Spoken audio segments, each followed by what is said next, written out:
মহারাজা কৃষ্ণচন্দ্রের দরবারে বুদ্ধির দাবা খেলা নিয়ে আজকের এই স্পেশাল বিশ্লেষণে আপনাদের স্বাগত। চুরি যাওয়া একটা রাজকীয় চাদর আর এক ভণ্ড সাধু, শুনতে সাধারণ লোককথা মনে হলেও এটা আসলে রাজকীয় সংকট আর চরম চতুরতার একটা মাস্টার ক্লাস। আর এই পুরো মাস্টারমাইন্ড গেমের কেন্দ্রে কে আছেন? হ্যাঁ, রাজ্যের সবচেয়ে তীক্ষ্ণ বুদ্ধির মানুষ গোপাল ভাঁড়। চলুন একদম সরাসরি দারুণ মাইন্ড গেমের ডুব দেয়া যাক। শুরুতেই একটা বিরাট প্রশ্ন চলে আসে, তাই না? একটা সামান্য চুরি যাওয়া চাদর থেকে রাজ্যের সবচেয়ে বুদ্ধিমান মানুষটার নির্বাসন কিভাবে হতে পারে? ব্যাপারটা আসলে শুরু হয় একটা বিশাল ইমার্জেন্সি দিয়ে। মুর্শিদাবাদের প্রতাপশালী নবাব মহারাজাকে সোনার সুতোয় বোনা খুব দামি একটা চাদর উপহার দিয়েছিলেন। কিন্তু ঠিক নবাবের পরিদর্শনের আগের রাতেই মহারাজার খোদ শোবার ঘর থেকে চাদরটা হাওয়া, মানে আক্ষরিক অর্থেই হাওয়া। নবাব যদি দেখেন তার দেওয়া উপহার মহারাজা ব্যবহার করছেন না, তাহলে তো রাজ্যের সম্মান একেবারে মাটিতে মিশে যাবে।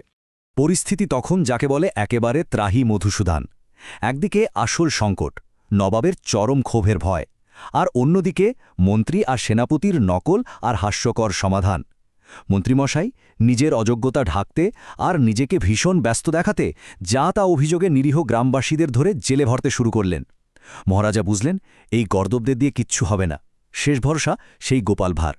কিন্তু মজার ব্যাপারটা কি জানেন? এই চরম বিপদের সময় যখন গোপালকে ডাকতে লোক গেল, সে তখন নিজের বাড়িতে চোখ বেঁধে দিব্যি কানামাছি ভো ভো খেলছে। হ্যাঁ, ঠিকই শুনেছেন। তবে এই অদ্ভুত আচরণের পেছনেও কিন্তু তার একটা ঠান্ডা মাথার ক্যালকুলেশন ছিল। মহারাজাকে নবাবের রাগ থেকে বাঁচাতে গোপাল এক অসাধারণ বেইট অ্যান্ড সুইচ, মানে টোপ গেলানোর কৌশল কাজে লাগায়। সে ভালো করেই জানত এক রাতের মধ্যে আসল চোর ধরা একেবারে অসম্ভব।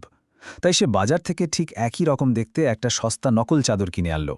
তারপর কেলে পচা নামের এক ছিচকে চোরকে ধরে চাদরটা দিল আর তাকে শিখিয়ে পড়িয়ে সোজা নবাবের সামনে হাজির করল।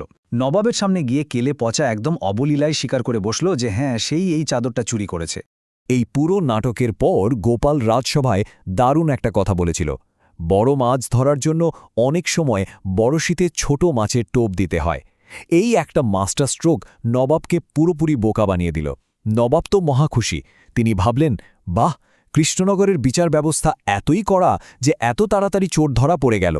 মহারাজার সম্মান তো বাঁচলই, উল্টে নিরীহ মানুষদের জেলে ভরার জন্য ওই অযোগ্য মন্ত্রীকেই মহারাজা জেলে পাঠানোর নির্দেশ দিলেন, যাকে বলে একেবারে ঢিল মারলে পাটকেলটি খেতে হয়।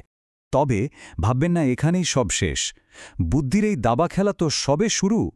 মন্ত্রীমশাই চালাকি করে কোনোমতে জেলের সাজা থেকে তো পার পেয়ে গেলেন, কিন্তু এই অপমান তিনি হজম করতে পারলেন না।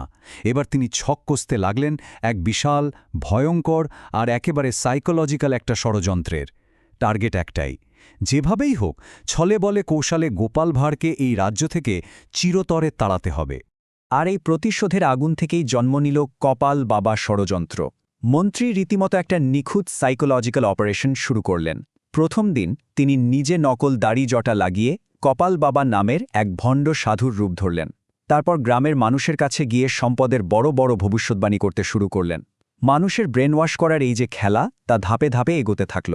চলুন দেখি এই বিশ্বাস অর্জনের প্রথম ধাপটা আসলে কেমন ছিল।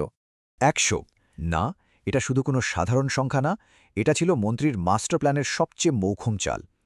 ভোলা নামের এক নিরীহ মিষ্টি বিক্রেতা, যে কিনা চরম দেনার দায় একেবারে জর্জরিত ছিল, তাকে এই কপাল বাবা ডেকে বললেন যে ভোরবেলাতেই তার ভাগ্য পুরোপুরি বদলে যাবে। আর তারপর সেই রাতেই মন্ত্রী চুপি চুপি ভোলার ঘরের দরজায় ঠিক 100টা সোনার মোহর রেখে এলেন। পরদিন সকালে মোহর পেয়ে ভোলা তো আনন্দে আত্মহারা। ব্যাস, আর কি লাগে, কপাল বাবার প্রতি তার আর পুরো গ্রামের মানুষের একেবারে অন্ধ বিশ্বাস তৈরি হয়ে গেল। এই অন্ধবিশ্বাসটাকে কাজে লাগিয়েই ভণ্ড কপাল বাবা এবার তার আসল তাসটা খেললেন। তিনি সবার সামনে ঘোষণা করে বসলেন যে কৃষ্ণনগরের এই চরম দুর্দশার একমাত্র কারণ নাকি স্বয়ং গোপালের দুর্ভাগ্য।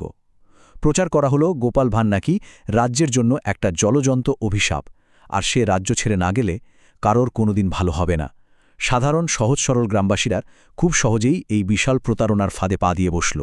মানুষের মনে এই ভয়টা একেবারে গেঁথে দেওয়ার জন্য মন্ত্রী এবার একটা ভয়ঙ্কর নোংরা খেলায় নামলেন। তিনি কিছু চোর ভাড়া করলেন, যারা রাতের অন্ধকারে ভোলা, ঘোঁটা আর পুটির বাবার মতো নিরীহ মানুষগুলোর ঘরে স্লিপিং গ্যাস পাম্প করে তাদের অজ্ঞান করে দিল। তারপর তাদের সর্বস্ব, এমনকি ভোলার সেই 100 মোহরও লুটে নিল। একটু ভেবে দেখুন তো, সকালে ঘুম ভাঙার পর এই নিঃস্ব মানুষগুলোর মানসিক অবস্থা কেমন হয়েছিল। তারা কপাল বাবার কথায় এতটাই অন্ধ হয়েছিল যে এত বড় ক্ষতির পুরো দোষ গিয়ে চাপাল সরাসরি গোপাল ভাঁড়ের ঘাড়ে। পরদিন রাজসভার দৃশ্যটা ছিল রীতিমতো নাটকীয়।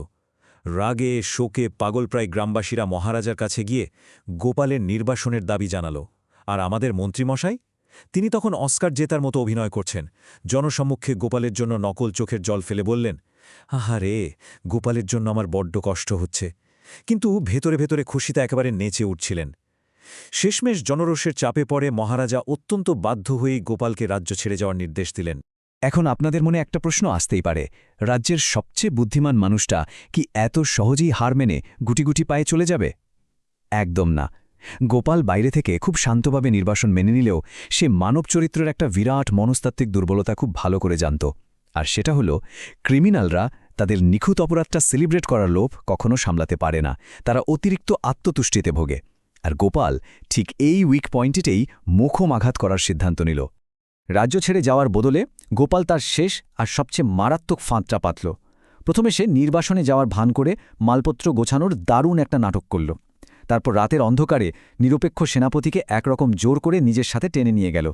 গন্তব্য কোথায়? খোদ মন্ত্রীর বাড়ি। গোপাল জানত আজ রাতে মন্ত্রী তার এই বিরাট সাফল্যের উৎসব করবেই, তাই প্রমাণের সেই অদৃশ্য সুতো খুঁজে বের করতে তারা সোজা মন্ত্রীর বাড়ি জানলায় গিয়ে আড়ি পাতল। জানলার বাইরে ঘুটঘুটে অন্ধকারে দাঁড়িয়ে তারা যা শুনল সেটা ছিল একেবারে থো করে দেওয়ার মতো। ঘরের ভেতর মন্ত্রী তার সাঙ্গপাঙ্গদের নিয়ে ভিক্টরি পার্টি করছিলেন। নিজের মুখেই তিনি অত্যন্ত দম্ভ ভরে বলে উঠলেন কিভাবে তিনি নিজে কপাল বাবা সেজেছিলেন। রাজসভায় তার সেই সমবেদনা পুরোটাই যে স্রেফ নাটক ছিল, আর কিভাবে তিনি চোর, ভূত এবং কেলেপোচাকে দিয়ে গ্রামবাসীদের অজ্ঞান করে চুরি করিয়েছেন। একদম হাতে নাতে প্রমাণ যাকে বলে। সেনাপতি নিজের কানে এসব শুনে তো একেবারে হতবাক। পরদিন সকালে মন্ত্রী যখন চায়ের কাপে চুমুক দিয়ে ভাবছেন, অবশেষে গোপাল মুক্ত কৃষ্ণনগর, ঠিক তখনই ঘটল আসল কিস্তিমাত। গোপাল রাজার হালে সোজা রাজসভায় ফিরে এলো, আর তার সাথে স্বয়ং সেনাপতি। সেনাপতি মহারাজার সামনে দাঁড়িয়ে আগের রাতে জানলার বাইরে থেকে শোনা মন্ত্রীর প্রতিটি কথা, প্রতিটি স্বীকারোক্তি একেবারে হুবহু উগড়ে দিলেন। মন্ত্রীর ওই বিশাল ষড়যন্ত্রের তাসের দেশ 1 সেকেন্ডের মধ্যে মাটিতে লুটিয়ে পড়ল। সব সত্যি যখন জলের মতো পরিষ্কার হয়ে গেল, মহারাজার রাগ তখন দেখে কে। তিনি সঙ্গে সঙ্গে নির্দেশ দিলেন মন্ত্রী আর তার চোর সেঙ্গাদের জেলের ভেতর উল্টো করে ঝুলিয়ে দিতে। মহারাজার কথায় এতে নাকি রক্ত সব মাথায় উঠে তাদের বদবুদ্ধিগুলো ধুয়ে সাফ হয়ে যাবে। এভাবেই রাজ্যে আবার শান্তি ফিরে এলো। আর প্রমাণ হলো যে প্রতারণা যতই নিশ্ছিদ্র হোক না কেন, তীক্ষ্ণ বুদ্ধির কাছে তাকে মাথা নোয়াতেই হয়। আজকের এই অসাধারণ বিশ্লেষণ থেকে একটা খুব দারুণ চিন্তার খোরাক কিন্তু থেকে যায়। যখনই আমরা কোনো জটিল প্রতারণা বা বিভ্রান্তির মুখোমুখি হই, তখন কি আমাদের শুধু চোখের সামনের ম্যাজিক ট্রিকটা নিয়েই মেতে থাকা উচিত, নাকি জাদুকরের হাত দুটো আসলে কোথায় নড়ছে, তার পেছনের উদ্দেশ্যটা কি, সেদিকে ফোকাস করা উচিত? গোপাল ভাঁড় আমাদের বুঝিয়ে দিল, সত্যিকারের বুদ্ধিমত্তা মানে শুধু চোখের সামনের আগুন নেভানো নয়, বরং কে বা কারা দেশলাই কাঠিটা জ্বালাচ্ছে তাদের আসল মোটিভটা ধরতে পারা। ভেবে দেখবেন কিন্তু, আসল জীবনেও কি জাদুকরের হাতটা চেনা আমাদের জন্য খুব জরুরি নয়?